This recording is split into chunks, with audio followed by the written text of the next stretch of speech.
Hello, Year 4. Our final story this week is The Princess and the Pea. Or is it? No, we have The Pea and the Princess by Minnie Gray.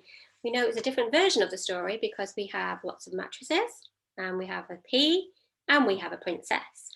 Let's see how it's different to Lauren Childs or Hans Christian Andersen's or Rachel Isadora's. So the first picture here we have a garden and a maze. A young lady gardener. I wonder what significance she will play in this story. Maybe she grows the peas. There we go. Many years ago, I was born in a palace allotment among rows of carrots and beetroot and cabbage. Okay, so this is a story from the point of view of the pea. It's unusual. I nestled snugly in a velvety pod with my brothers and sisters. I felt a tingle. I knew that somehow I would be important. There we go. Lots of peas and one special pea. The time came for us to go to the palace kitchen. We were shelled and put in a bowl, and we were going to be part of a new recipe in capital letters, like a proper noun. New recipe. Then suddenly I was picked from the pile. I was put in a little box with soft tissue to protect me from bruising, and I was taken to the Queen. At this point in the story, I'm going to have to give you some background information. So let's start with the Queen. What's unusual about the Queen? She has peas for eyes. A year earlier, before I even grew my pea plant, the Queen had been nagging her son. "You are nearly 34 years old, Prince," she said. "It really is high time you got married. The public expect it, your kingdom demands it, and if you are not married within 1 year, I shall stop your pocket money." The prince got quite a lot of pocket money, and he didn't really want to have it taken away. "I'll start looking for a bride immediately, mother," he answered. And the search began. So there he is. He's got his rucksack on and his map, and he's off to travel to find his princess. The prince travelled the known world. He met princesses of all shapes and sizes with a wide range of hobbies and interests. She was too loud, too quiet, too shy, oh no, too funny, too grumpy, too sleepy. Strange pets, too scary. She was too pink. She was too tidy. She was too scruffy. And she was too energetic. Lots of different princesses there. After a year's search, the prince returned home feeling glum. "Right, that's it," shouted the Queen. She stormed off to the palace kitchen, and she came back with me in this tiny box. "Now," said the Queen, "listen carefully. This is something only the Queen knows. A real princess will be able to feel this little pea as she sleeps, even if she is sleeping on top of 20 mattresses and feather beds. And you are going to marry the first girl who can feel this pea." Months passed. I spent most nights in the darkness under a pile of 20 mattresses and feather beds and a princess. So the poor pea has been used each time to test each girl, each princess. In the morning, each princess would be asked, "So how did you sleep, my dear?" by the Queen. The princess had been brought up properly and she had manners.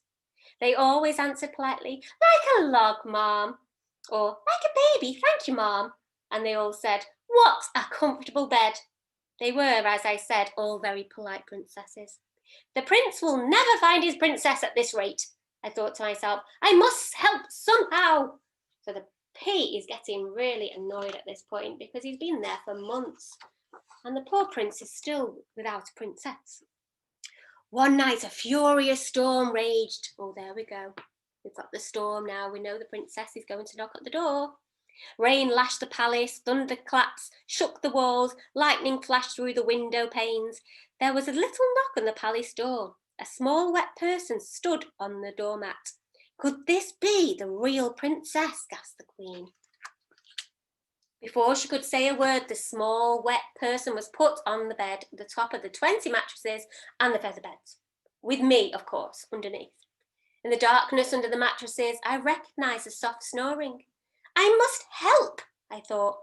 I tried jiggling and wriggling. The snoring carried on quietly. I must do something, I thought desperately, and I inched my way to the edge, and then I started to climb. Slowly I struggled to the top of the towering pile. I softly rolled across the pillow, right to the girl's ear. There is something large and round and very uncomfortable in the bed underneath you, I whispered, and while she slept, I told her all about the large, round, uncomfortable thing for 3 hours. So the pea is speaking into the princess's ear. Or is she a princess? In the morning, the queen asked the girl how she slept. Oh, it was awful, she sighed. Something large and round and uncomfortable was bothering me all night. Oh, look how delighted the queen looks. She finally has her princess. And as for me, the wedding was very grand and the queen was interested to meet the new princess's family. I'm sure they will live all happily ever after. So, who do we think that girl is? Remember from the beginning, she looked like she was a gardener, and her parents also looked like gardeners. So was she in fact a real princess? And does it matter that she's not? The queen thinks it does matter, but the pea managed to manipulate that girl into believing that maybe she is a princess after all. And as for me, I became a very important artifact, and now I have my very own glass case. I'm on display, and if you visit the right museum and look in the right place, you may chance to see me. Exhibit 235583. And there's the prince with his princess in the garden, and there's the queen in the maze. What's she doing there? She's having a nice cup of tea. So that's a different take on our story, all from the perspective of the pea, who got a little bit fed up with having to lie underneath 20 mattresses for various princesses. They got next to that young gardener's ear and he whispered into her ear, don't forget to tell the queen that you felt me in the morning. And she did, and the queen believed that she was a princess. But it didn't matter that she wasn't, because the prince and her got married and they probably fell in love and had children. If you could go to the PowerPoint slide and see what work I've asked you to do next, that would be great. Thank you. Bye.